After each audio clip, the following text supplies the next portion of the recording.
नमस्कार दोस्तों, मैं राम भारद्वाज आपका स्वागत करता हूं आपकी शानदार जानदार जबरदस्त हिंदी कक्षा में। और आप सभी को सुप्रभात। आपका बहुत बहुत धन्यवाद कि आप लोगों ने हम पर विश्वास करके अपने करियर की जो नाव है उसकी जिम्मेदारी हमको सौंपी है। आपका स्वागत है एप्लीकेशन की पहली क्लास पर दीवान जी 2.0 बैच के अंतर्गत। और हम बहुत अच्छे ढंग से ये पूरा सफर बहुत अंडरस्टैंडिंग लेवल के साथ में पूरा करेंगे और हर एक चीज, हर एक बारीक चीज समझेंगे, जानेंगे और उसको सीखेंगे, रटेंगे बिल्कुल नहीं। जल्दी से आ जाइए। आशा करता हूँ आप सब बहुत अच्छे होंगे, स्वस्थ होंगे, मस्त होंगे, प्रसन्न होंगे और अपनी तैयारी को बेहतर ढंग से करने के लिए कटिबद्ध होंगे, दृढ़ संकल्पित होंगे। जी। Good morning guys, hello, good morning guys. जल्दी से आ जाइए। शानदार जबरदस्त जिंदाबाद, शानदार जबरदस्त जिंदाबाद। एक पंक्ति गाने का मन कर रहा है आप लोगों के लिए, क्योंकि आपका स्वागत है एप्लीकेशन पर। तो आइए मेहरबान, हाँ, आप मेहरबान हैं, ठीक है। और जो खुद पर मेहरबान होता है, बहुत बढ़िया भाई साहब, ऐसे लाइन लगा के चल रहे हैं कमेंट्स। मैं बता नहीं सकता, मैं पढ़ ही नहीं सकता हूँ, इतनी खतरनाक स्पीड है। 120 किलोमीटर प्रति घंटा की स्पीड से कमेंट्स चल रहे हैं। जी गाइस, बहुत बढ़िया, बहुत शानदार। गुड मॉर्निंग, गुड मॉर्निंग, नमस्कार। और जो मैं नमस्कार बोलता हूं, उस नमस्कार में जितने भी अभिवादन है वो सब समाहित हो जाते हैं। इस बात का आप लोग ध्यान रखें। बहुत शानदार, बहुत शानदार मेरे बच्चों, मजा आ गया, मजा आ गया आप लोगों को देख करके, मजा आ गया आप लोगों को देख करके। और ऐसा ही मजा आज की क्लास देखकर ना आ जाए तो नाम बदल देना। हम लोग वर्णमाला के चौथे भाग में प्रवेश कर रहे हैं और आज सबसे पहले शुरुआत होगी उस पॉइंट की जहां पर वर्णमाला में सबसे ज्यादा फंसता है बच्चा, जहां पर सबसे ज्यादा कंफ्यूजन क्रिएट रहता है, क्योंकि तरह तरह की किताबों ने इसमें तरह तरह के कंफ्यूजन क्रिएट कर दिए हैं। वो है आपका विवृत, अर्धविवृत, समृत और अर्धसमृत स्वर। मुखाकृति या मुख विवर खुलने के आधार पर स्वरों का वर्गीकरण। और अभी आपको सरप्राइज मैं दूंगा, जब आप देखोगे तो एक बार को तो आपको हंसी आ जाएगी। तो अगर आपकी आज्ञा हो तो हम अपने सेशन को शुरू करें बिना देरी करें, जिससे हर एक मिनट को हम सार्थक कर सकें और अपने कंधों पर वर्दी, अपने शरीर पर वर्दी सजाने की तरफ एक एक कदम आगे बढ़ सकें। जी, चलो बहुत बढ़िया। हमारा टॉपिक चल रहा है बाबू वर्णमाला। क्या चल रहा है? वर्णमाला। और मैं चाहता हूं आप मेरे साथ नोट्स बनाते चलो। यद्यपि आपको ये बोर्ड पीडीएफ भी मिल रही है, आपको हैंड रिटन पीडीएफ भी मिल रही है, आपको क्या मिल रही है, आपको और भी तमाम सुविधाएं मिल रही हैं। बट ये दोनों पीडीएफ मिलने के बाद अपने नोट्स का अलग ही मजा होता है। तो अपने नोट्स आप मेरे साथ बनाइए और देखने का प्रयास करिए। तो वर्णमाला को आप गंभीरता से देखो। और वर्णमाला में हम लोग क्या पढ़ रहे थे? वर्णमाला में ये मैं क्लास बता देता हूं, जिससे कोई भी डाउट, कोई भी समस्या ना रहे। ये है #4। और ये हिंदी के अंतर्गत भी क्या है? हिंदी के अंतर्गत भी ये क्लास 4 ही है, ठीक है। हिंदी के अंतर्गत भी ये क्लास 4 ही है। तो हम लोग क्या पढ़ रहे थे बाबू? हम लोग पढ़ रहे थे हम स्वरों को पढ़ रहे थे। तो हम यहां पर सबसे पहले लिखेंगे मुखाकृति। तो यहां पर क्या हो रहा है? यहां पर संधि हो रही है। मुखाकृति, मुख आकृति, मुख की आकृति। यानी कि जब हम जिस भी स्वर को बोलेंगे तो हमारा ये जो मुंह है ये कितना खुलेगा? ये पूरा खुलेगा, ये आधा खुलेगा, ये लगभग बंद जैसा रहेगा, या लगभग बंद से थोड़ा सा और खुलेगा। इस तरह की स्थितियां हैं। इसका डेमो आपको कहीं भी देखने के लिए नहीं मिलेगा ढंग से। हो सकता है किसी पुस्तक में दिया हो, बट बिल्कुल प्रैक्टिकल एग्जाम्पल हम इसका करेंगे। तो मुखाकृति या मुख विवर। मुख विवर, विवर किसको कहते हैं? विवर कहते हैं छेद को। विवर कहते हैं किसको? छेद को। विवर, विवर, विवर, विवर, विवर किसको कहा जाता है? विवर कहा जाता है छेद को या मुंह के गड्ढे को। तो ये जो मुंह है, ये जो अंदर कैविटी है, कैविटी को क्या कहा जाता है? विवर कहा जाता है। तो मुख विवर खुलने के आधार पर, मुखाकृति खुलने के आधार पर या मुख विवर खुलने के आधार पर स्वर, आधार पर स्वर, आधार पर स्वर कितनी प्रकार के होते हैं? तो पहला क्वेश्चन तो बाबू यहीं से बन जाएगा। तो आपको क्या बात बोलनी है कि मुखाकृति के आधार पर स्वर 4 प्रकार के होते हैं। इन स्वरों का वर्गीकरण अलग अलग प्रकारों पर है, इनको ध्यान रखिएगा क्योंकि यहां से क्वेश्चन बनने की संभावना सबसे ज्यादा होती है। और अब हम समझते हैं ये 4 प्रकार के स्वर कौन कौन से हैं। तो यहां पर हम लिखेंगे तो इसको हम समझने का प्रयास करेंगे आधार पर स्वर, तो पूरे को ही अंडरलाइन कर लेते हैं जिससे हमको निकालने में प्रॉब्लम ना हो। तो सबसे पहले एक ये खींचा, उसके बाद एक ये खींचा, उसके बाद एक ये खींचा और इसके बाद एक ये खींचा। मेरे को लाइन बाय लाइन लिखाना बड़ा अजीब लगता है, मजा नहीं आता मेरे को लाइन बाय लाइन लिखाने में। ऐसा लगता है जैसे हम किताब बना रहे हो मिलके, पर हमको किताब थोड़ी बनानी, हमको तो नंबर बनाने हैं। तो सबसे पहले नंबर पर कौन सा आ जाता है मेरे प्यारे? सबसे पहले नंबर पर आ जाता है विवृत। क्या आ जाता है? ये विवृत है। वृत्त जो होता है ना आपका, वृत्त, वृत्त क्या होता है? सर्किल को वृत्त कहा जाता है। तो विवृत स्वर आ जाता है, विवृत स्वर पहला, विवृत स्वर अभी समझाएंगे बहुत अच्छे ढंग से। दूसरे नंबर पर क्या आ जाता है बाबू? दूसरे नंबर पर आ जाता है आपका अर्ध विवृत। अर्ध का मतलब क्या होता है? आधा, आधा, आधा विवृत, आधा विवृत स्वर, आधा विवृत स्वर हो गया, ठीक है। उसके बाद आ जाता है समवृत्त। क्या आ जाता है? समवृत्त स्वर, समवृत्त स्वर। और चौथे नंबर पर आ जाएगा आपका अर्ध समवृत्त स्वर। कौन सा? अर्ध समवृत्त स्वर, अर्ध समवृत्त। इनका उच्चारण भी बहुत अच्छे से किया करो। अर्ध समवृत्त, अर्ध समवृत्त, ये री है, ठीक है, री री है, री है। तो ये तीसरा और ये चौथा। तो मैं आपको सबसे पहले बताता हूं, आपको इसमें स्वर का भी पता है, इन शब्दों में स्वर का भी पता है, अर्ध का भी मतलब आपको पता है इसमें, पर आप विवृत्त और अर्ध और समवृत्त का अर्थ नहीं लगा पा रहे होंगे। अगर आप विवृत्त और समवृत्त शब्द के अर्थ को पकड़ जाओ कि what is the meaning, what is the meaning of विवृत्त, what is the meaning of समवृत्त। कोई कह रहा था कि हिंदी के मास्टर हो, अंग्रेजी में व्यवहार करते हो, क्योंकि वो भाई अंग्रेजी का मारी भैंसुरा के लेगी है। अंग्रेजी, अंग्रेजी में क्यों नहीं बता सकते हैं? अंग्रेजी में भी बोला जा सकता है।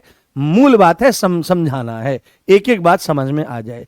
देखो, विवृत्त का मतलब होता है खुला हुआ। विवृत्त का मतलब होता है क्या? खुला।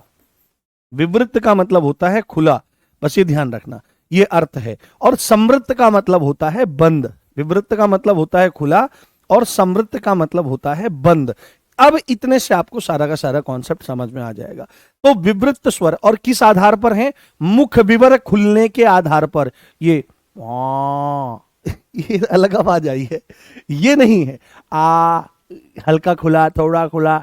जैसे कोई गुटखा खाता है ना तो उसका पूरा नहीं खुल पाता, दो, अरे भैया बात सुनिए, तो उसका मुंह पूरा नहीं खुल पाता, वो इस तरह से करके बोलता है क्योंकि स्पष्ट शब्द नहीं निकल पाते हैं। तो विवृत्त की परिभाषा सबसे पहले लिखेंगे और जानेंगे। तो यहां पर परिभाषा में लिखिए कि वे स्वर क्या है बाबू? वे स्वर, वे स्वर, अभी एग्जाम्पल दूंगा बड़ा जबरदस्त। वे स्वर जिनके उच्चारण में, वे स्वर जिनके उच्चारण में, उच्चारण क्या होता है? प्रोनंसिएशन, बोला जाना। जिनके उच्चारण में मुख पूरा खुलता है, मुख मतलब मुंह पूरा खुलता है, मुख पूरा खुलता है, मुख पूरा खुलता है। जिनके उच्चारण में मुख पूरा खुलता है उनको क्या कहते हैं लाला? उनको कहा जाता है आपका विवृत्त स्वर, विवृत्त स्वर, विवृत्त स्वर। जैसे हम इसमें देखेंगे कि विवृत्त स्वर कौन सा है, विवृत्त स्वर कौन सा है। तो विवृत्त स्वर एक ही है, एक ही, इसको मत लिखो, एक ही है, आप लिखो विवृत्त स्वर यहां पर एक है जो है आ, जो क्या है? आ। अब आप मेरे कहने से काम करो, मेरे कहने से आपको एक काम करना पड़ेगा, तभी आप वर्णमाला को समझ पाओगे। आप मेरे साथ बोलो आ, बोलना आ। जैसे वो सीखने जाते हैं ना, संगीत सीखने जाते हैं, मैंने भी कुछ दिन सीखा था, तो उसमें गुरुजी पहले यही कराते हैं, गुरुजी पहले यही कराते हैं। गुरुजी क्या कराते हैं जी? कि गाओ सा, और सा फिर जो होता है फिर उसको आकार में गवाते हैं, बोलो आ। तो आप जैसे ही बोलोगे आ, तो आ में मुंह पूरा खुलता है, आ में मुंह पूरा खुलता है। मैं एक चीज आपको दिखाना चाहता हूं, अगले पेपर पे हम लोग चलेंगे। मैं यहां पर लिखता हूं विवृत्त, ठीक है, जिससे आपको एग्जाम्पल बहुत अच्छे से मिल जाए। विवृत्त स्वर, ठीक है, विवृत्त स्वर हमारा आ गया। और अब एग्जाम्पल देखो खतरनाक वाला, ठीक है, अब एग्जाम्पल देखो खतरनाक वाला। हाँ, ये देखो, मेरे को भाई साहब कुछ नहीं मिला ना, मैं अपने ही फोटो खींच के ले आया तुम्हारे लिए। ये मेरा ही मुंह है, ये मेरा ही मुंह है, दिखाई दे रहा है। जैसे ही मैंने बोला आपको तुरंत पता लगेगा, तुरंत पता लगेगा हर एक उसका। विवृत स्वर में क्या हो रहा है, विवृत स्वर में मुंह पूरा खुल रहा है, जितना मैक्सिमम खुल सकता है। आप इसको ऐसे बोल सकते हो, आ, ऐसे नहीं इसको बोलना है, इसको नॉर्मल बोलना है, आ, तो ये मैक्सिमम खुलेगा, यानी कि औरों की अपेक्षा ये सबसे ज्यादा खुलता हुआ आपको दिखाई देगा। तो विवृत का मतलब है जिसमें मुंह पूरा खुलता है, उसको विवृत कहा जाता है।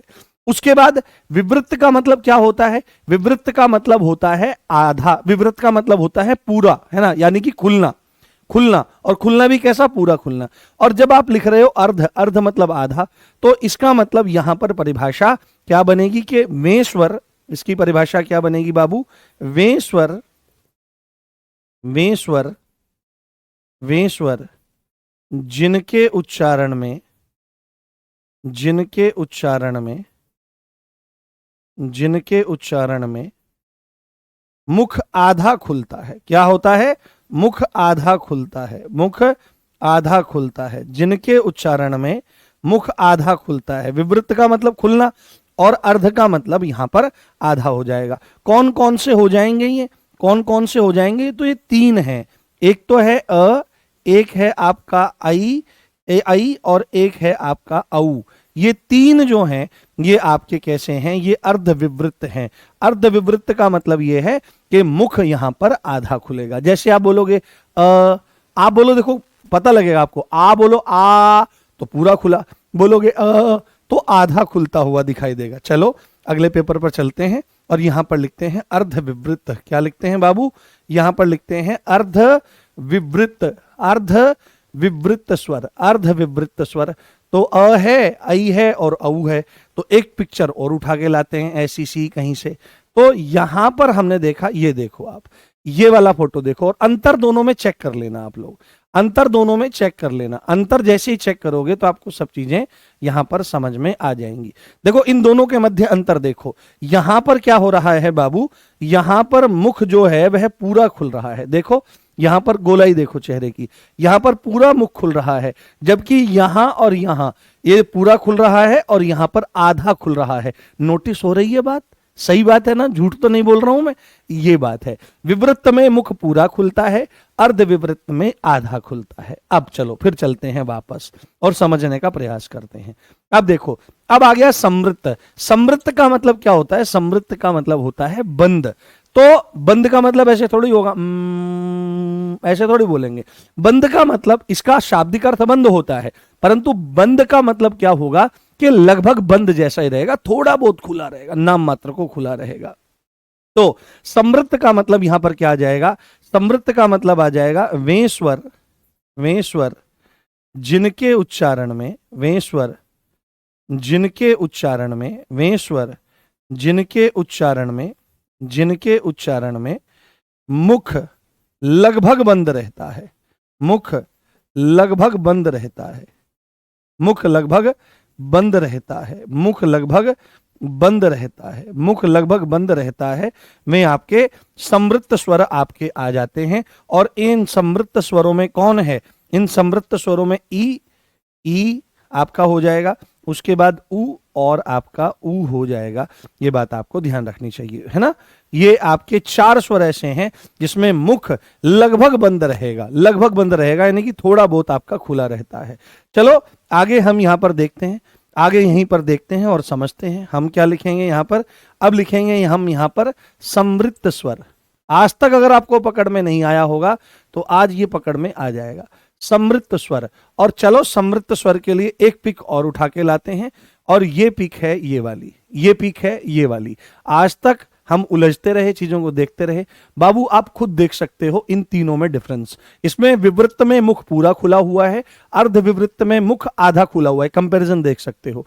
और समृत को अगर आप गंभीरता से देखोगे तो समृत में लगभग मुंह बंद जैसा है, बस ये इतनी कैविटी खुली हुई है, देखो बस ये इतनी।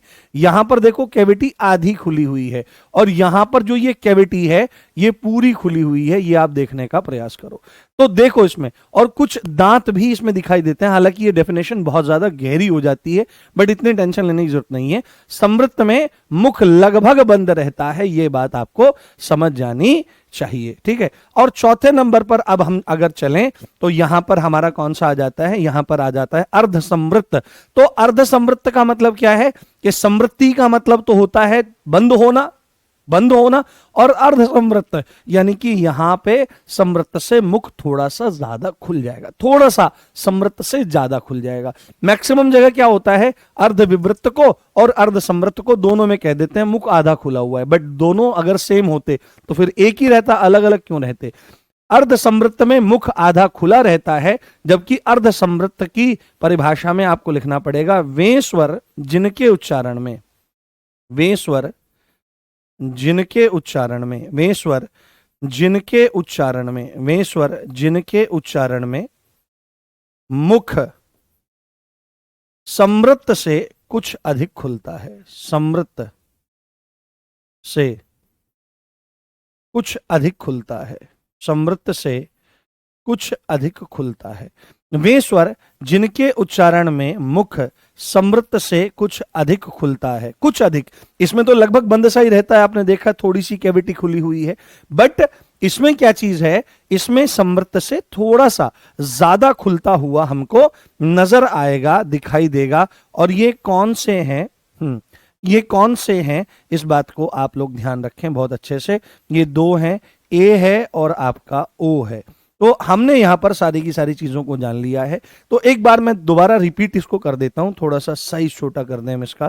देखो ऐसे पढ़ने में बहुत मजा आता है, एक ही स्लाइड पे हम इसके लिए अलग अलग, ये आपको कभी नहीं भूलेगा। और जिस हिसाब से मैंने आपको बताया है, वे स्वर जिनके उच्चारण में मुख पूरा खुला रहता है, उच्चारण में मुख आधा खुला रहता है, उच्चारण में मुख लगभग बंद रहता है, थोड़ी बहुत खुला रहता है, और वे स्वर जिनके उच्चारण में मुख समृत से कुछ अधिक खुलता है। तो बाबू लगे हाथ, अब हम यहां पर अर्ध समृत भी लिख देते हैं। क्या कर देते हैं, अर्ध समृत भी लिख देते हैं, अर्ध समृत, अर्ध समृत स्वर भी लिख देते हैं। और अब मैं आपको फाइनल पिक्चर दिखाने जा रहा हूं जो इससे रिलेटेड है, वो ये रही, ठीक है, वो ये रही, आप यहां पर देख सकते हैं। इसको थोड़ा छोटा करते हैं, ये अर्ध समृत की है पिक्चर। अब आप इसका और इसका कंपैरिजन देख लें, आप इसका और इसका कंपैरिजन, तो यहां मुख लगभग बंद है और यहां पर थोड़ा इससे ज्यादा खुला हुआ है, थोड़ा इससे ज्यादा खुला हुआ है। देखो ये और ये समान नहीं है, इसको और इसको समान कह देते हैं लोग, पर यहां पर कैविटी देख लो, कैविटी यहां पर ये रही, और यहां पर अर्ध समृत की ये रही, अर्ध विवृत की ये रही, और यहां पर विवृत की ये रही। तो आपको ये कॉन्सेप्ट क्लियर हो जाना चाहिए, समझ में आ जाना चाहिए। तो विवृत मुंह खुला रहता है पूरा, अर्ध विवृत में मुख आधा खुला रहता है, समृत में लगभग बंद रहता है, और अर्ध समृत में समृत की अपेक्षा कुछ ज्यादा खुला रहता है। एक बार मुझे थम्स अप करके बताओ कॉन्सेप्ट समझ में आया कि नहीं। हाँ हाँ, बताओ समझ में आया कि नहीं, एक बार बताओ मुझे कैसा लगा कॉन्सेप्ट। मजा आया? मेरे को कहीं फोटो नहीं मिले तो मैंने बोल बोल करके सेल्फी ली, उसमें से कट कर करके इन चीजों को निकाल दिया, जिससे मेरे बच्चों को समझ में आनी चाहिए चीजें। हाँ, बहुत बढ़िया, शानदार, धुएं उड़ा रखे हैं यार तुमने तो, तुम्हारे कमेंट मेरे को दिख ही नहीं रहे। हाँ, बहुत बढ़िया। और एक वादा मुझसे करना है, अगर तुमको सच्ची में वर्दी चाहिए, सच्ची में वर्दी चाहिए, बहुत बढ़िया, शानदार, अगर तुमको सच में वर्दी चाहिए तो मैं आपको एक बात बता देता हूं बाबू, आज जितने हो, आज 10,000 के आसपास बच्चा लाइव देख रहा है, और 10 के 10,000 बच्चे मुझे लास्ट क्लास में भी चाहिए। ये सिर्फ वादा करो। कोई अगर हारी बीमारी कोई समस्या आ गई तो एक आध दिन छुट्टी लेके बाद में रिकॉर्डेड दे सकते हो, बट मेरे साथ जुड़े रहने का वादा, जैसे मेरा 9 बजे आने का नियम है तो मेरे को आना ही है, मैं छुट्टी नहीं ले सकता हूं, मैं छुट्टी लूंगा तो बताऊंगा, फिर मैं उसका भरपाई भी करता हूं। बट आपका ये नियम रहना चाहिए कि आप रोज मेरे साथ जुड़ोगे, बस इतना काम कर लेना, बैकलॉग इकट्ठे नहीं होंगे कि बहुत सारी क्लास एक साथ देखनी पड़ेगी। तो आज ये वादा मुझसे करके जाना। तो अब हम यहां पर स्वरों के बारे में लगभग सब बात जान चुके हैं। अब हमको एक इंपॉर्टेंट पॉइंट समझना है वो है क्या चीज कि स्वर कैसे हैं, अल्प प्राण है या सघोष है, अघोष है, महाप्राण है। तो स्वर के बारे में एक बात आपको यहां पर जाननी है, वो क्या है कि स्वर, जैसे हमने यहां पर लिखा स्वर, और स्वर में भी क्या, सभी स्वर, स्वर में भी सभी स्वर, यहां पर आप लिखें सभी स्वर क्या हैं, सभी स्वर अल्प प्राण है। ठीक है, सभी स्वर अल्प प्राण है। अब आधे से ज्यादा जिन्होंने ये चीज नहीं पढ़ी होगी उनकी बुद्धि चकरा गई होगी, है सर ये अल्प प्राण क्या होता है, अभी समझाऊंगा, बहुत प्यारे ढंग से समझ में आ जाएगा। सभी स्वर अल्प प्राण है, ये बात आपको ध्यान रखनी है, ये टर्म है अल्प प्राण। और यहीं पर आपको लिखना है कि सभी स्वर सघोष हैं, सभी स्वर सघोष हैं, सभी स्वर सघोष हैं। सघोष कह सकते हो या इसी को घोष कह सकते हो।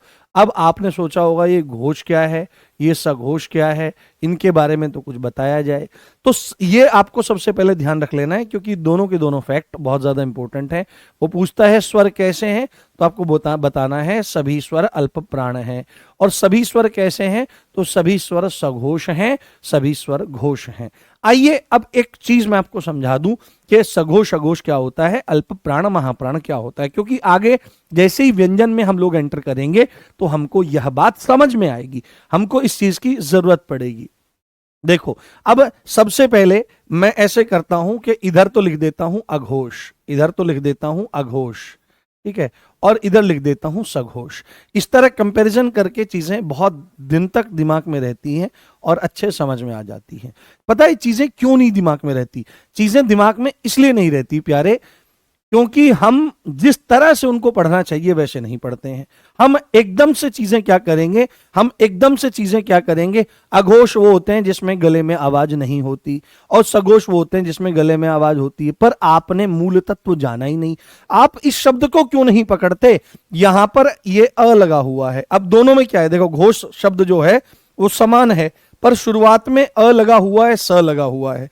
तो बाबू ये अ जो है ये एक उपसर्ग है। उपसर्ग क्या होते हैं? उपसर्ग एक तरह के शब्दांश होते हैं जो शब्दों के आगे लगकर उनके अर्थ में चेंजेस कर देते हैं या उनमें चमत्कार उत्पन्न कर देते हैं। तो अ उपसर्ग है जहां पर इसका अर्थ नहीं की सेंस में जाता है। किसकी सेंस में? नेगेटिव सेंस में जाता है। और घोष का मतलब होता है कंपन। घोष का मतलब क्या होता है? कंपन। कंपन को ही वाइब्रेशन कहा जाता है। वाइब्रेशन, वाइब्रेशन होती है ना, वाइब्रेशन कहा जाता है। तो आप यहां पर चीजों को पकड़ जाएंगे। स भी क्या है? स भी हमारा एक उपसर्ग है जहां पर स का मतलब अर्थ निकलता है सहित, है ना, सहित, सहित। और घोष का मतलब क्या है? घोष का मतलब कंपन है। तो यहीं से पूरी परिभाषा निकल जाएगी। इसी तरह पूरी हिंदी हम पढ़ लेंगे, शब्दों से ही परिभाषा निकाल देंगे और रटने की जरूरत ही नहीं पड़ेगी, सब कुछ दिमाग में सेट हो जाएगा प्यारे। बस ध्यान से सुन ले मेरी बात।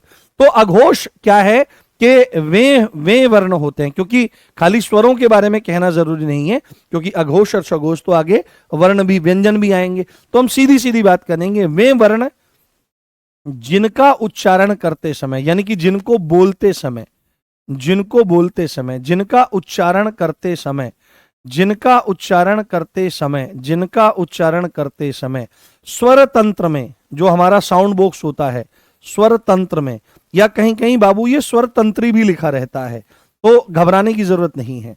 स्वर तंत्र में या स्वर तंत्र या स्वर तंत्री में क्या होते हैं? कंपन होते हैं। क्या होते हैं? कंपन नहीं होते हैं। ये तो अघोष है, कंपन नहीं होते हैं, कंपन नहीं होते। तो कंपन नहीं होते, इसीलिए तो नाम नहीं है, अघोष है, नहीं होते हैं। वे आपके क्या कहलाते हैं? वे अघोष कहलाते हैं। और सघोष की परिभाषा में क्या बन जाएगा? वे वर्ण, अभी मैं महसूस भी करवाऊंगा आपको, वे वर्ण जिनका उच्चारण करते समय, जिनका उच्चारण करते समय, जिनका उच्चारण करते समय, जिनका उच्चारण करते समय, जिनका उच्चारण करते समय, जिनका उच्चारण करते समय स्वर तंत्र, स्वर तंत्र या स्वर तंत्री में कंपन होता है।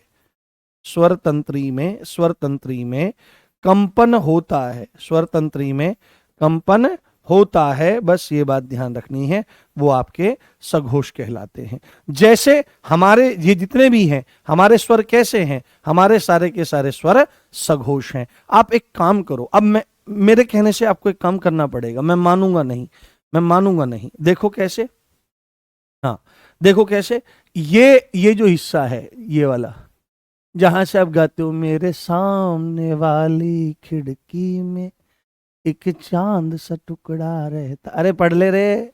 ये देखो यहाँ, ये जो है हमारा ये हिस्सा, ये यहाँ टेटुआ होता है, इसके नीचे ये स्वर तंत्र है, ये वाला हिस्सा जो है ये स्वर तंत्र है।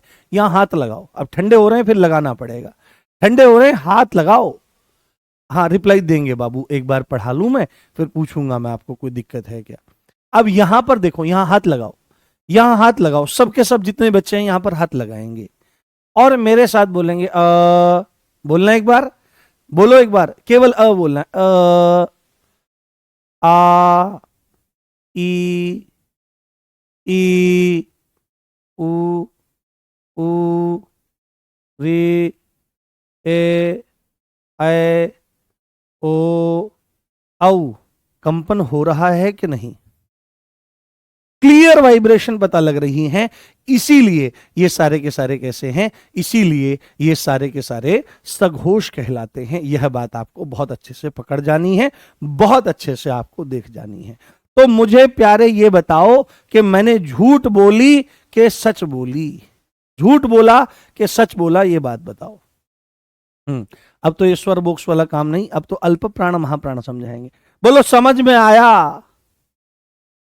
बोलो समझ में आया, है ना? ये महसूस होता है ना, कंपन महसूस होता है, बिल्कुल। तो कंपन होता है इसीलिए सघोष हैं, और सघोष को ही घोष कहा जाता है, ठीक है? सघोष और घोष इक्वल हैं, इसी को मैं लिख देता हूं जिससे कोई कंफ्यूजन ना रहे मेरे बालकों को।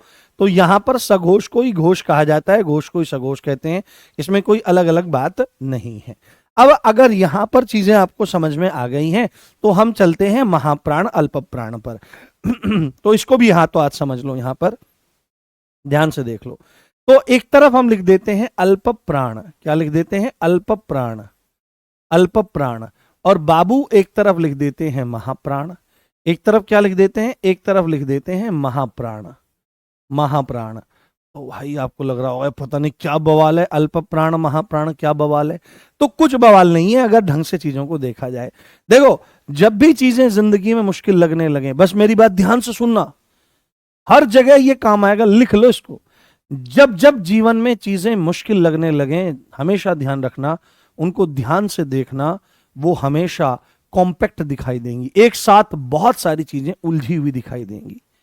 अगर उनको आसान बनाना है, चाहे गणित का सवाल हो, चाहे रीजनिंग का सवाल हो, या किसी शब्द की परिभाषा हो, या जिंदगी की कठिन से कठिनतम घड़ी या समस्या, वो हमेशा कई समस्याओं का जाल होती है, उसको खोल दो। जैसे ही आप उसको टुकड़ों में तोड़ दोगे, तुरंत एक एक समस्या का समाधान निकलेगा, आप सारी समस्याओं से निकलते हुए चले जाओगे।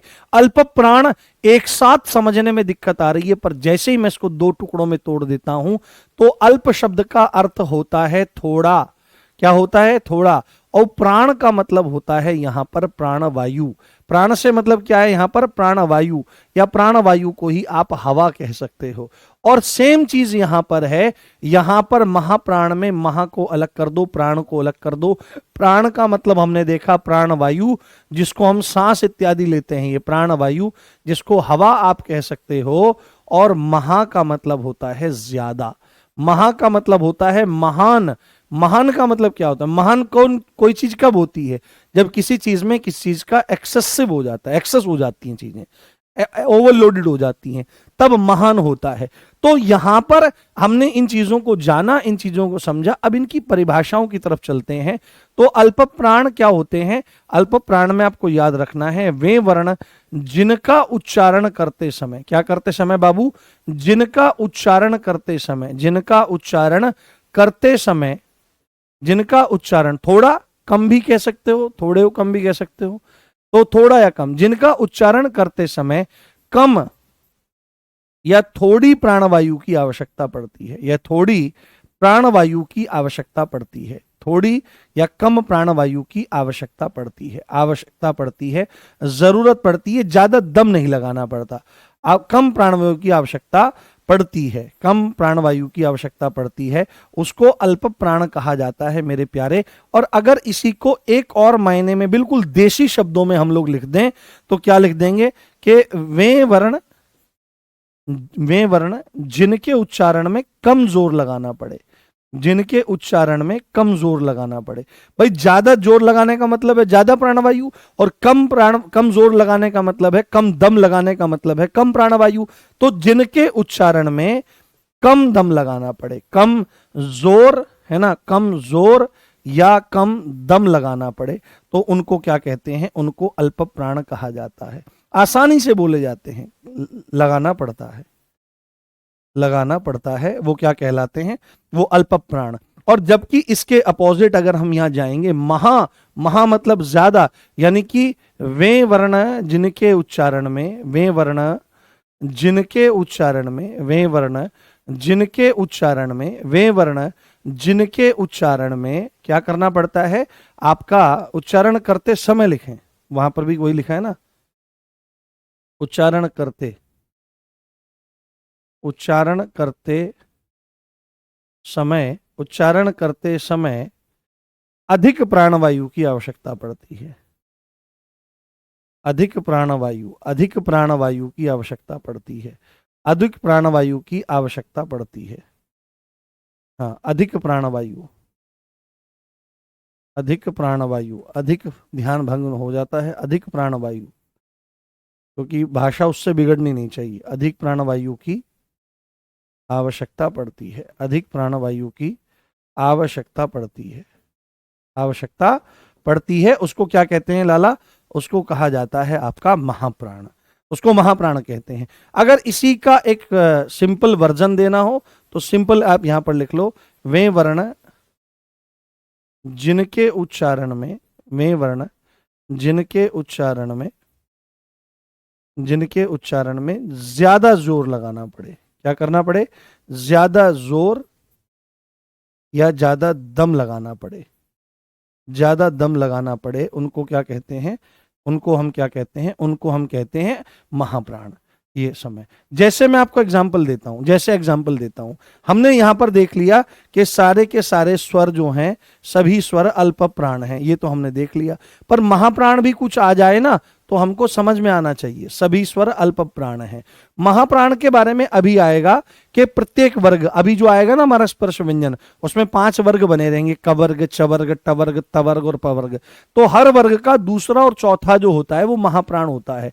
तो मैं एक एग्जाम्पल ले लेता हूं, जैसे हमने ले लिया ख, ठीक है, हमने ले लिया ख, तो ख जो होता है वो महाप्राण होता है। और जो क होता है, एक एक एग्जाम्पल लेकर चल रहे हैं, जो क होता है ये अल्प प्राण होता है।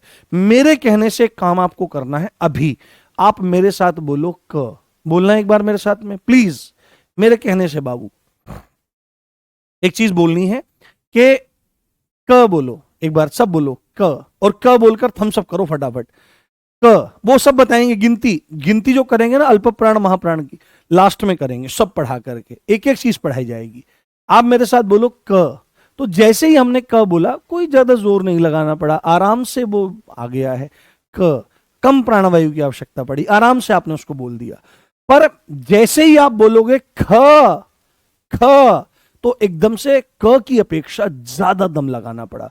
ख ख ख, आपने ज्यादा दम लगाया। और आप अगर नोटिस कर रहे होंगे तो मैं थोड़ा सा ऊपर उचक के दिखाऊं, ये जो है ये वक्षस्थल है, ये छाती है, और छाती से नीचे ये वाला हिस्सा जिसको, जहां से पेट शुरू होता है, डायाफ्राम जहां से शुरू होता है, ये डायाफ्राम जहां पर है, फेफड़ों के नीचे डायाफ्राम है, तो यहां पर ये वाला जो हिस्सा है, यहां से एकदम निकलते हैं, ये पेट से बोले जाते हैं। संस्कृत व्याकरण में महाप्राण बताया जाता है जिनका उच्चारण पेट से होता है। तो जैसे ही आप बोलोगे ख तो बड़ी सरलता से निकल आया, पर जैसे ही बोलते हो आप ख तो जोर लगाना पड़ा। नोटिस करो, दोनों को एक साथ बोलो क ख, तो जैसे ही ख बोलते हो तो पूरे कमर तक इसकी दम निकलता है, और यहां से इस वाले हिस्से से ये उठ करके चलता है। ये है अल्प प्राण और ये है बाबू महाप्राण। तो इसको आपको ध्यान रख लेना है, इसको आपको समझ लेना है। अब मुझे बताओ, क्या यहां तक कोई डाउट है, कोई समस्या है? एक बार मुझे समझाने का प्रयास करो। Is everything clear? कोई कह रहा था कि हिंदी क्लास चल रही है, और इज दैट क्लियर शब्द का इस्तेमाल कर रहे हो। क्या यह स्पष्ट है? ऐसे थोड़ी बोलूंगा भाई, ओवर एक्टिंग थोड़ी करनी है मुझे। हाँ बताओ। हाँ, वो तो समझाने के तौर पर मैंने क और ख लिख दिया, उदाहरण के तौर पर। ठीक है, और अब जितने भी स्वर हैं सबको बोल के देखो।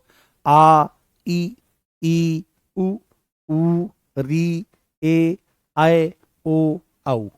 चलो, बहुत बढ़िया, बहुत शानदार, कोई डाउट नहीं है, बहुत शानदार। तो हमने यहां तक स्वरों को बहुत अच्छे से देख लिया है और अघोष अघोष को भी देख लिया है। इनको आपको अच्छे से जान लेना है, अच्छे से समझ लेना है। अब चलते हैं हम व्यंजन की तरफ, जो हमारा सबसे इंपॉर्टेंट पार्ट है। तो स्वरों को हमने पूरा कर दिया। स्वरों से संबंधित कोई भी प्रश्न अब आपका गलत नहीं होगा, चाहे वो कोई भी प्रश्न पूछ ले।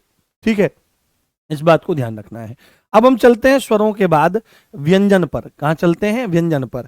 अब व्यंजन के भी बहुत सारे मायने होते हैं। देखो, एक चीज मैं आपको समझा देता हूं। यहां पर अगर आप व्यंजन में बिंदी लगाना भूल जाओ तो बड़ी गड़बड़ हो जाती है।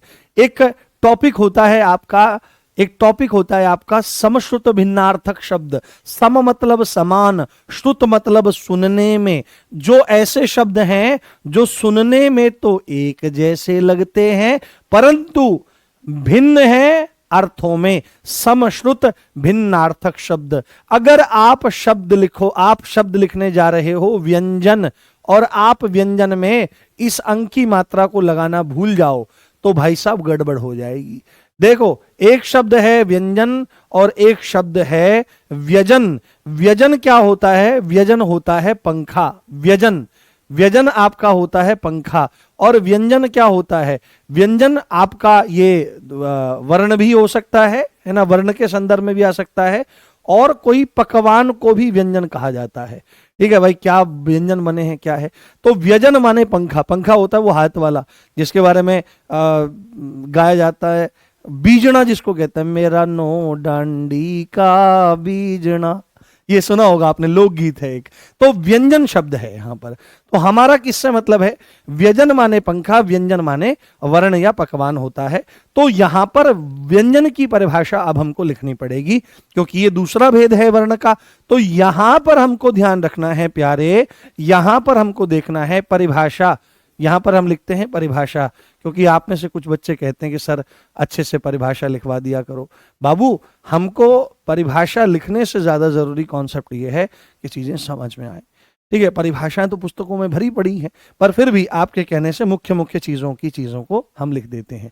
तो यहां पर लिखो कि वे वर्ण, क्योंकि हैं तो वर्ण ही, वे वर्ण जो स्वरों की सहायता से बोले जाते हैं। वे वर्ण जो स्वरों की सहायता से, वे वर्ण जो स्वरों की सहायता से, वे वर्ण जो स्वरों की सहायता से बोले जाते हैं। वे वर्ण जो स्वरों की सहायता से बोले जाते हैं। वे वर्ण जो स्वरों की सहायता से बोले जाते हैं व्यंजन कहलाते हैं। व्यंजन कहलाते हैं। क्या कहलाते हैं? व्यंजन कहलाते हैं। वे वर्ण जो स्वरों की सहायता से बोले जाते हैं व्यंजन कहलाते हैं। यह बात आपको ध्यान रखनी चाहिए। एक चीज मैं आपको बताता हूं, एक स्पेशल नोट आप यहां पर ऐड कर लो। एक स्पेशल नोट आप यहां पर ऐड कर लो कि नोट, इसको नोट के तौर पर ऐड कर लो आप, क्योंकि अगर कई बार ऐसा होता है कि एग्जामिनर पूछ लेता है, जो स्वर होते हैं, स्वर है ना, इनका अन्य नाम, स्वर जो होते हैं इनका अन्य नाम, इनका अन्य नाम क्या है? और व्यंजन जो होते हैं, व्यंजन जो होते हैं इनका अन्य नाम क्या होता है? इनको और किस नाम से बुलाया जाता है? तो आपको हमेशा ध्यान रखना है कि स्वरों का अन्य नाम अच होता है। संस्कृत के अनुसार ये कॉन्सेप्ट है आपका पूरा, कि इसका अन्य नाम, स्वरों का अन्य नाम होता है अच। ये कभी संस्कृत पढ़ाएंगे ना हम आपको, तब बताएंगे। तो और व्यंजन का दूसरा नाम हल होता है। क्या होता है? हल होता है। हल क्योंकि हलंत लगता है, शुद्ध रूप क्या होता है? हल होता है। यह बात आपको ध्यान रख लेनी चाहिए। स्वर का अन्य नाम अच होता है और व्यंजन का अन्य नाम हल होता है। तो अगर कहीं पर लिखा आ जाए कि इसमें कौन सा हल है, तो आप ये मत समझ लेना मेरे देश की धरती सोना उगले ये नहीं समझना है। यहां पर हल का मतलब व्यंजन से आपको निकालना है। अच्छा, ये क्या कॉन्सेप्ट है, ये क्या खेल है कि स्वरों की सहायता से बोले जाते हैं? पहली बात तो आपको एक चीज समझ लेनी है, एक चीज जान लेनी है कि व्यंजनों का शुद्ध रूप, व्यंजनों का शुद्ध रूप, व्यंजनों का जो शुद्ध रूप है, व्यंजनों का जो शुद्ध रूप है, शुद्ध रूप जो है वह हल रूप होता है। क्या होता है? हल रूप होता है। और हल रूप का मतलब क्या है? हलंत लगा होता है। क्या लगा होता है? हलंत लगा होता है। हलंत लगा होना, हलंत लगा होना ही हल रूप कहलाता है। ये बात ध्यान रखनी है। जैसे आपने हमेशा एक चीज देखी होगी, मैं एक उदाहरण के माध्यम से बताता हूं। आपने एक चीज हमेशा देखी होगी प्यारे, कि इस तरह से लिखा रहता है कि क के नीचे हलंत, ख के नीचे हलंत, ग के नीचे हलंत, घ के नीचे हलंत और ग के नीचे हलंत। इसका मतलब क्या है? इसका मतलब ये है बाबू कि ये यहां पर व्यंजनों के शुद्ध रूप को दिखाया गया है, यानी कि ये स्वर रहित हैं, यानी कि ये शुद्ध हैं, इनमें अभी स्वरों की मिलावट नहीं हुई है। इनको अगर आपको बोलना है, इनका अगर आपको उच्चारण करना है, तो आपको इनमें स्वरों की मदद लेनी पड़ेगी। और मैं आपको एक बात बताता हूं, अगर आपको एक चीज समझ में आती होगी कि अगर आपको आधा क लिखना है तो आधा क हम ऐसे लिखते चले आ रहे हैं, और अगर आपको थोड़ा भी ज्ञान होगा तो आधा क ऐसे भी लिखा जाता है। आधे का मतलब होता है स्वर रहित। ये क्या है? ये आधा क है। ये क्या है? आधा क। तो आधा क, यहां पर आधे का मतलब क्या है? आधे का मतलब है यहां पर स्वर नहीं है, ये स्वर रहित क है। क्या है? ये स्वर रहित क है। और स्वर रहित क होने का मतलब है कि क अपने शुद्ध रूप में है, हलंत लगा हुआ है, इसलिए इसको हल कहा जाता है। अब अगर आपको इसको बोलना है तो बोलेंगे कैसे बाबू? तो आप बहुत ध्यान से मेरी बात सुनिएगा। अगले पेपर पर चलते हैं, पेपर की हमारे पास कोई कमी नहीं। जैसे हमको क है तो क के हमने शुद्ध रूप लिख दिए, तो क के हम यहां पर शुद्ध रूप लिख देंगे सारे के सारे, जिससे ये परिभाषा एक्सप्लेन हो जाएगी। ये परिभाषा आपकी एक्सप्लेन हो जाएगी बहुत अच्छे से कि इसको बोला जाता है। क के साथ में अ लगाओगे, क के साथ में आ लगाओगे, ई लगाओगे, उसके बाद बड़ी ई लगाओगे, उसके बाद आपका क्या लगा दोगे? ऊ लगा दोगे। उसके बाद यहां पर देखो, आप ध्यान से देखो, क के साथ में बड़ा ऊ लगा दोगे। ये हलंत हैं, सब हलंत लगे हुए हैं। हलंत मतलब ये शुद्ध रूप है। अगर आपको इसको बोलना है तो आपको इनके साथ में स्वर लगाने पड़ेंगे। लाला, क्या करने पड़ेंगे? स्वर लगाने पड़ेंगे। तो यहां पर देखो, क है उसके साथ में आई आ जाएगा, क है उसके साथ में ओ आ जाएगा, और हमारा क्या आ जाएगा? क के साथ में औ आ जाएगा। यानी कि ये सब के सब आपके शुद्ध रूप हैं, आप इनको बोल नहीं सकते। बट अगर आपको बोलना है तो ध्यान रखना कि अ की कोई भी मात्रा नहीं होती। अ की कोई मात्रा नहीं होती। और क्यों नहीं होती? क्योंकि स्वाभाविक रूप से स्वरों के साथ ये मिला रहता है। तो यहां पर ये क्या आ जाएगा? क आ जाएगा। उसके बाद इसकी क्या मात्रा होती है? इसकी मात्रा होती है डंडा, तो क और आ मिलकर के का बन जाएगा। इसकी होती है ये मात्रा, तो यहां पर इन दोनों का मेल की हो जाएगा। इसकी होती है ये बड़ी ई की मात्रा, ये वाली, तो इसके साथ मिलकर के ये की हो जाएगा। इसकी होती है आपकी क्या? इसकी होती है छोटे ऊ की मात्रा, तो ये हो जाएगा कु। उसके बाद इसकी होती है क्या? ये बड़े ऊ की मात्रा, तो ये हो जाएगा कु।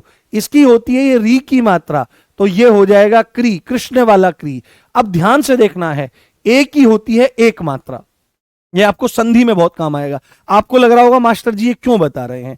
बाबू आपका फाउंडेशन तैयार कर रहा हूं, बहुत सारे टॉपिक आगे पढ़ाने हैं, जिससे कोई दिक्कत कोई समस्या ना हो, जिससे आपको वर्ण विच्छेद करने में समस्या ना हो। जब संधि पढ़ाऊंगा ना तो जिंदगी भर संधि याद रहेगी और वहां ये सब चीजें काम आएंगी। तो ये क्या हो जाएगा? ये हो जाएगा के। उसके बाद आई की, अब देखो ध्यान से, इस ए की तो एक मात्रा होती ही है और इसके ऊपर एक और मात्रा धरी है, तो यहां पर ये हो जाएगी दो मात्रा, ये हो जाएगा कई। और इसके बाद को की एक मात्रा होती है तो ये को हो जाएगा, और यहां पर औ की दो मात्रा होती है तो यहां पर कऊ हो जाएगा। तो ये बात हमारी सिद्ध होती है कि अगर व्यंजनों का उच्चारण करना है तो स्वरों की मदद लेनी पड़ेगी। और यह परिभाषा भी यहां पर सिद्ध हो गई कि वे वर्ण जो स्वरों की सहायता से बोले जाते हैं व्यंजन कहलाते हैं। इज दैट क्लियर और नॉट? इज दैट क्लियर और नॉट? बताओ दोस्तों, बताओ, समझ में आई बात? क्या है कि वे वर्ण जो स्वरों की सहायता से बोले जाते हैं, और स्वरों की सहायता से बोले जाने का मतलब क्या है कि मात्राएं लगती हैं, उन्हीं के आधार पर बोलते हैं। क्या आप इनके अलावा कोई चीज का उच्चारण करते हैं? क्या आप इनके अलावा कोई चीज का उच्चारण करते हैं? जैसे अगर आप जैसे अयोग वाह भी हैं, तो अयोग वाह भी जो होते हैं, हालांकि उनको स्वरों में काउंट नहीं करते, पर उनको भी ये ऊपर अनुस्वार होता है, तो ये क्या आ जाता है, कंग हो जाएगा। और उसके बाद अनुस्वार जो हमारा विसर्ग है, इसको भी अगर इसी में ऐड करोगे तो ये क्या हो जाता है, ये इस तरह से रहता है हमारा, ये इस तरह से रहता है हमारा, ये यहां पर दो बिंदी हो जाएगी, तो ये कह हो जाएगा। 12 खड़ी आपने पढ़ी होंगी, तो ये चीजें आपकी सिद्ध होती हैं कि जो वर्ण स्वरों की सहायता से बोले जाते हैं उनको हम व्यंजन कहते हैं, उनको हम ये कहते हैं। व्यंजनों का शुद्ध रूप हल रूप हलंत, और हलंत लगा हुआ ही क्या होता है, आधा कह सकते हो आप। अभी संयुक्त वर्ण पढ़ोगे, पेपर में एक कॉन्सेप्ट आया था, ध्यान पूरा यहां रखो तो सब चीजें एकदम समझ में आएंगी। जरा सा भी ध्यान इधर उधर नहीं भटकाना है, कोई दिक्कत कोई समस्या वाली बात नहीं है। ठीक है, चलो बहुत बढ़िया, आगे चलते हैं। अब देखो, हमने यहां पर इन चीजों को देख लिया है, इन चीजों को समझ लिया है। अब हम क्या काम करते हैं, अब हम चलते हैं व्यंजनों की तरफ। और व्यंजनों में सबसे पहले जो व्यंजन आते हैं बाबू, वो स्पर्श व्यंजन आते हैं। क्या आते हैं, स्पर्श व्यंजन आते हैं। वो क्या आते हैं, स्पर्श व्यंजन आते हैं। ये सबसे पहले ध्यान रखें आप, स्पर्श व्यंजन आते हैं, स्पर्श। तो व्यंजन का अर्थ तो हमने देख लिया कि व्यंजन किसको कहते हैं। व्यंजन कहा जाता है, व्यंजन कहा जाता है जो स्वरों की मदद से बोले जाते हैं। कंफ्यूजन वाली कोई बात नहीं है। एक दो कमेंट आए थे कि सर चीजें समझ में नहीं आई, बहुत आसानी से चीजें समझ में आ जाएंगी। अच्छा, नो सर, 2-3 कमेंट मुझे दिखाई दिए, नो सर, नो सर। क्या दिक्कत आ रही है मुझे बताओ। देखो, अगर अभी क्यों बहुत सारे कमेंट आ रहे हैं, वैसे तो मैक्सिमम 99% से भी ज्यादा तो क्लियर के आ रहे हैं, यस आ रहे हैं, but all clear, all clear, all clear, कोई बात नहीं। शब्दावली कैसे करें, हम करवाएंगे शब्दावली, एक एक चीज ऐसी पढ़ा दूंगा आपको मैं कि आपको रटने की जरूरत नहीं पड़ेगी। अब ध्यान से मेरी बात देखो, कोई बात नहीं, इसको इसकी ज्यादा टेंशन मत लो, ये तो सिंपल ही है ना, इसमें क्या मुश्किल है। अरे इसमें क्या मुश्किल है ये बताओ, ये तो क के साथ में अ लगा, आ लगा, ये तो सिंपल है आपका। और इसको आप देखने का प्रयास करो, यहां पर ये आपको पता ही है, वे वर्ण जो स्वरों की सहायता से बोले जाते हैं। तो वर्ण का अब स्वरों की सहायता कैसे दिखाओगे आप, जब तक आप व्यंजनों का शुद्ध रूप, यानी कि व्यंजन एक्चुअल में कैसे दिखाई देते हैं, तो व्यंजन एक्चुअल में ऐसे दिखाई देते हैं, हलंत लगा रहता है उनमें। और हलंत लगे रहने का मतलब, हल रूप का मतलब है वे स्वर रहित हैं, यानी कि उनमें स्वर नहीं है। और अगर आपको बोलना है तो स्वर सहित ही उनको बोलना पड़ेगा, स्वर सहित ही आपको उनको बोलना पड़ेगा, नहीं तो आप उनको बोल नहीं सकते। इतनी सिंपल सी बात है। ये एक्स्ट्रा इंफॉर्मेशन मैंने आपको दी, ये कई बार पेपर में पूछ लेता है, तो इसको जान लेना चाहिए। ठीक है, चलो अब देखो, स्पर्श, स्पर्श है ना, स्पर्श करना, स्पर्श। जैसे एक पोक्सो अधिनियम है, कई बार क्वेश्चन पूछ लेता है, आपके पेपर में भी क्वेश्चन जरूर आएगा, ध्यान रखना। जो नए कानून आए हैं ना, बीएनएस आया है, बीएनएसएस आया है, पहले आईपीसी सीआरपीसी चलती थी, तो दिल्ली पुलिस में भी उससे 2-3-4 क्वेश्चन तक बने हैं किसी की शिफ्ट में, आपके पास भी आएगा। एक पोक्सो एक्ट है, prevention of protection of children from sexual offences act 2012। POCSO बहुत लगता है, ये जो 17 साल की लड़कियों से तुम मोहब्बत करने लगते हो, तो पहले आधार कार्ड देखा करो, बाद में प्यार की बात किया करो, क्योंकि मोहब्बत हो जाती है। और आपको मैं एक बात बताता हूं कि अगर 17-18 साल से नीचे की अवस्था की कोई स्त्री है, महिला है, वो अगर सम्मति भी दे कि हाँ हमारे साथ में आप संपर्क स्थापित करिए, शारीरिक संपर्क स्थापित करिए, आपने कर दिया, दैट इज रेप। ध्यान रखना, 18 साल से नीचे आयु की महिला के साथ उसकी मर्जी से भी अगर सेक्सुअल इंटरकोर्स होता है, दैट इज रेप। और भाई साहब, रेप का भी चार्ज लगेगा और पोक्सो का भी लगेगा, इसलिए पढ़ाई में पूरा ध्यान होना चाहिए। तो वहां पर स्पर्श की बात आती है, सेक्शन 7 ऑफ पोक्सो, वो क्या आता है, वो सेक्सुअल असॉल्ट में आता है। तो अगर आपने किसी को छू दिया, और विशेषकर वक्षस्थलों पर, विशेषकर कहीं प्राइवेट पार्ट्स पर, तो ये आपका सेक्सुअल ऑफेंस बन जाएगा। इस चीज को ध्यान रखें, नॉलेज बढ़ानी चाहिए अपने बच्चों की हमेशा।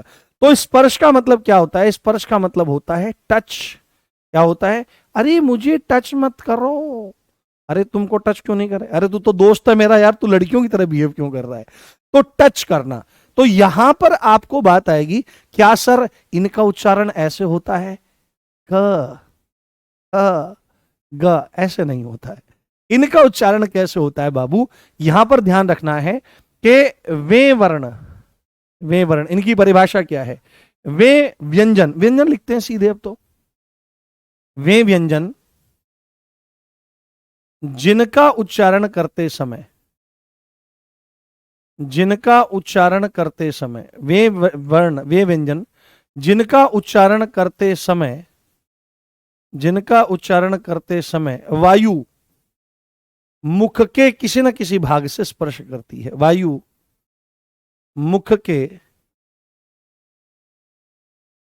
किसी न किसी भाग से, है ना, किसी न किसी भाग से, किसी न किसी भाग से, किसी न किसी भाग से, किसी न किसी भाग से स्पर्श करती है, किसी न किसी भाग से स्पर्श करती है, किसी न किसी भाग से स्पर्श करती है, स्पर्श व्यंजन कहलाते हैं। क्या होते हैं? स्पर्श व्यंजन कहलाते हैं, स्पर्श व्यंजन कहलाते हैं। मुख के किसी न किसी भाग से करती हैं, स्पर्श व्यंजन कहलाते हैं। ठीक है, अब जो मैं बात बताने जा रहा हूं पूरा ध्यान इधर रखना, क्योंकि अगर ध्यान थोड़ा सा भी इधर उधर हुआ प्यारे तो गड़बड़ हो जाएगी।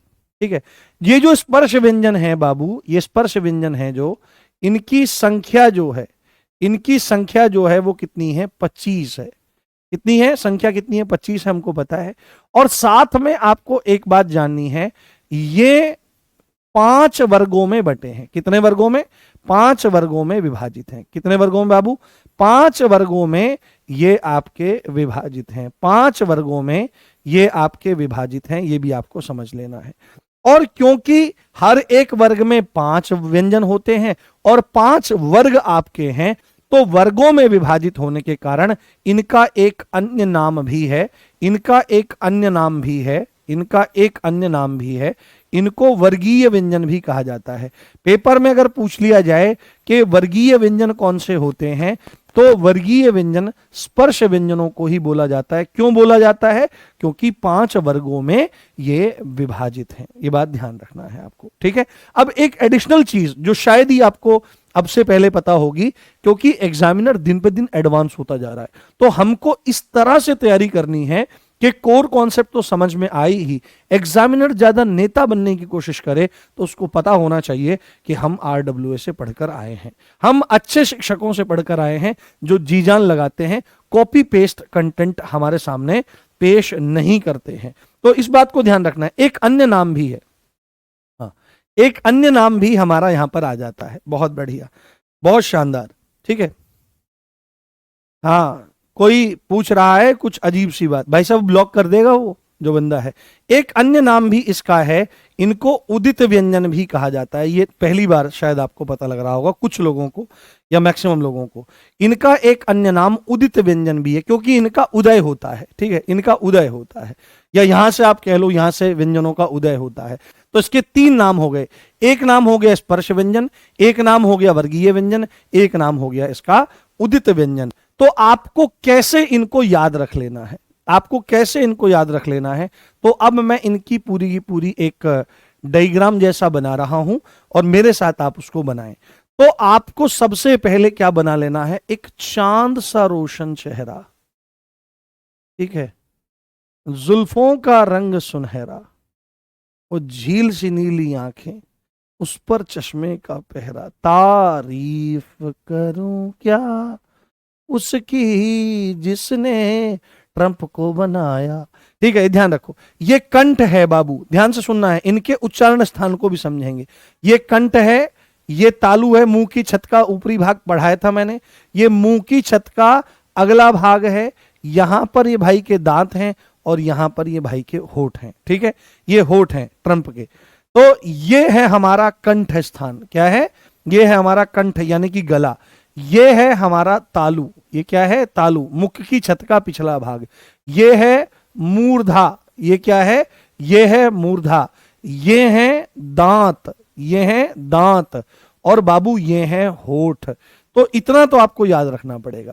तो अब अगर मैं आपके सामने सीधे सीधे एक कॉन्सेप्ट लिख दूं कि इनको कैसे याद रखना है, इन वर्गों को, इसके जो वर्ग हैं वो कैसे याद रखने हैं, तो एक तरीका है, आप एक शब्द याद रख लो, कचट तप। क्या याद रख लेना है? कचट तप। ये कचट तप आपको याद रखना है। और इस कचट तप को कैसे करना है, इस कचट तप को ऊपर से नीचे लिखना है। यानी कि हमने यहां पर क लिखा, उसके बाद च लिखा, उसके बाद ट लिखा, उसके बाद त लिखा, उसके बाद प लिखा। तो ये आपका कवर्ग हो गया, ये चवर्ग हो गया, ये टवर्ग हो गया, ये तवर्ग हो गया और ये पवर्ग हो गया। इनके सामने हम वर्ग लिख देते हैं, इनके सामने हम क्या लिख देते हैं, वर्ग लिख देते हैं। तो कवर्ग हो गया, चवर्ग हो गया, टवर्ग हो गया, तवर्ग हो गया, पवर्ग हो गया, दणिया सस्ता हो गया। ठीक है, ऐसे तो बोलते हैं जब मंडी में जाते हैं, कल ले जाओ जी धनिया सस्ता हो गया। तो यहां पर कवर्ग है, चवर्ग है, टवर्ग है, तवर्ग है, पवर्ग है। तो इनमें कितने हैं, इनमें सब में 5-5 व्यंजन हैं बाबू। इनमें सब में क्या है, 5-5 व्यंजन हैं जिनको आपको ऐसे लिखना है। अब हम सीधे लिखेंगे, अब हम आकार के सहित लिखेंगे। तो क हो गया, ख, क, ख, ग, घ और ङ। ये अंगा पेट पे बिंदी, कहां पे है, पेट पे बिंदी, पेट पे बिंदी। ठीक है, ये ध्यान रखें आप।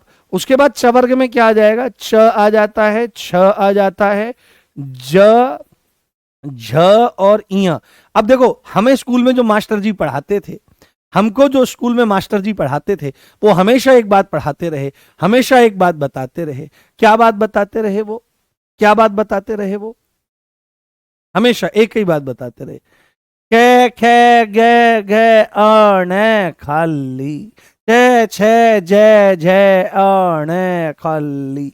उसके बाद यहां पे ऐसे हमको पढ़ाते रहे, ट ठ ड ढ, ये है ण, ये है अण। तो अण खाली, इसको अण खाली, हमेशा इसको, इन तीनों को अण खाली बोलते रहे। तो जिनको ज्ञान नहीं होता है वो ऐसा काम करते हैं, तो ऐसा नहीं करना चाहिए। उसके बाद तवर्ग है, त, थ, द, ध और न बाबू। और उसके बाद यहां पर है प, फ, ब, भ और म। बाबू ये क्या है, ये फ नहीं है, ये फ नहीं है, ये फ है, फ। ये होठों से बोला जाएगा। आज अगर किसी को कहोगे फूल तुम्हें भेजा है खत में, फूल नहीं में, तो उन्होंने, अगर वो हिंदी पढ़ी हुई होंगी देवी जी, तो कहेंगे तुम फूल ही हो। फूल मतलब मूर्ख, अंग्रेजी में फूल होता है मूर्ख। और ये भेजे फूल, तुम्हें फूल भेजना है, फूल नहीं भेजना है। तो ये अगर आप इनकी गिनती करो तो ये कितने हो जाते हैं, ये 25 हो जाते हैं। इस बात को आपको बहुत अच्छे से समझ लेना है, बहुत अच्छे से आपको जान लेना है। अब एक बात मैं बताता हूं, ये अपने वर्ग का पहला, ये अपने वर्ग का दूसरा, ये अपने वर्ग का तीसरा, ये अपने वर्ग का चौथा और ये अपने वर्ग का पांचवा। इस बात को ध्यान रखें। तो आपको एक चीज याद रखनी है कि ये जो पंचमाक्षर होता है, किसी भी वर्ग का पांचवा अक्षर जो होता है, ये जो आपका पंचमाक्षर है, इसको हम एक काम करते हैं, अच्छे से कलर से दिखाते हैं। ये जो पंचमाक्षर है आपका, ये वाला, ये गड़बड़ हो गई है। ये जो पंचमाक्षर है आपका, ये वाला, ये पंचमाक्षर जो है, इसका एक नाम है। ये क्या है, ये पंचमाक्षर है बाबू। क्या है, ये पंचमाक्षर है। पंचम मतलब पांचवा और अक्षर मतलब वही वर्ण की, तो पंचमाक्षर कह देते हैं। क्योंकि वैसे अक्षर और वर्ण अलग अलग होते हैं, मैंने समझाया था आपको, पर ये पंचमाक्षर है। इस पंचमाक्षर को क्या कह देते हैं, इस पंचमाक्षर के दो नाम हैं, इनको अनुनासिक कह देते हैं। क्या कह देते हैं बाबू, इनको अनुनासिक कह देते हैं और इनको नासिक कह देते हैं। क्या है कि ये अनुनासिक व्यंजन है या ये नासिक व्यंजन है, ये बात आपको ध्यान रखनी है, ये बात आपको बहुत अच्छे से समझ करके चलनी है। तो आप बोलोगे कि सर अनुनासिक या नासिक व्यंजन क्या होते हैं, अनुनासिक या नासिक व्यंजन क्या होते हैं। चलो आज तो समय पूरा हो गया है, हम इस स्लाइड को कल यहीं से उठा के रखेंगे, इस पूरी स्लाइड को दोबारा से, क्योंकि जिससे आपका अंडरस्टैंडिंग बना रहे। कल इसको कंप्लीट करते हैं। अगर अगली क्लास नहीं होती तो मैं 10 मिनट एक्स्ट्रा करके और चीजों को कर देता। बताओ कैसी लगी क्लास, मजा आया। बस मुझसे एक वादा करके जाना है। इस समय 10,000 बच्चे मुझे लाइव देख रहे हैं, 10,000, लगभग 10,000 हैं। तो हर एक बच्चा डेली क्लास में रहे, वर्दी पक्की हो जाएगी, ये वादा है, वर्दी पक्की हो जाएगी। बस एक नियम रखना है, सब रिश्तेदारी सब कुछ भूल भाल के इस समय बस 3 महीने 3.5 महीने मुझे दे दो आप, क्योंकि बीच में संडेज भी आएंगे, बीच में छुट्टियां आएंगी। तो 3 3.5 महीने मुझे आप दे दो अपने, और हिंदी में मैं आपको 37 में 37 दिलाने में पूरी जी जान लड़ा दूंगा, और जिस दिन पेपर में जाके बैठोगे निराश नहीं होगे, ये मेरा वादा है। मैं इधर मेहनत करूंगा, उधर तुमको केवल क्या करना है, तुमको ठीक 9 बजते ही क्लास में आकर के बैठ जाना है, और एक बार नोट्स बनाए हैं इनका on the daily basis revision करते चले जाना है। चलो, बहुत शानदार, आपने हम पर विश्वास किया और आपने हम पर भरोसा दिखाया। बहुत बहुत धन्यवाद दोस्तों, बहुत बहुत प्यार आपको, और आपका दिन मंगलमय हो। आज भी कुछ लोग मकर संक्रांति उत्सव मना रहे हैं, पर्व मना रहे हैं, तो आपको मकर संक्रांति की बहुत बहुत शुभकामनाएं। खूब प्रसन्न रहिए, स्माइल करते रहिए, टेंशन बिल्कुल नहीं लेनी है। अगर कोई चीज समझ में नहीं आती तो उसको छोड़ करके ऐसे परेशान नहीं होना है, उसको समझने की कोशिश करनी है, बस ये बात है। Love you all guys, take care, bye.